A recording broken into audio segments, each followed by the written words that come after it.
The Hillsborough College Cloud Computing AS degree is for all students of any level. Anyone that's looking to learn more about cloud computing, containerization. Today we're looking at the result of a grant that was written by our professor, in which we are working with the National Science Foundation for students to engage with industry partners such as AWS.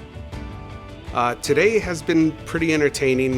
We've already been in 2 separate classrooms, learning a few things about like container files, infrastructure, looking at like where the markets are moving. So far I've learned, a lot about networking, whether it's cloud versus, the on-premise data center networking. I learned a lot about programming languages such as SQL, Python, Java, Linux, and such like that. So luckily, with today's workshop, I learned about a lot of opportunities that can get me kind of fast track into an internship or into a full-time position directly after graduation.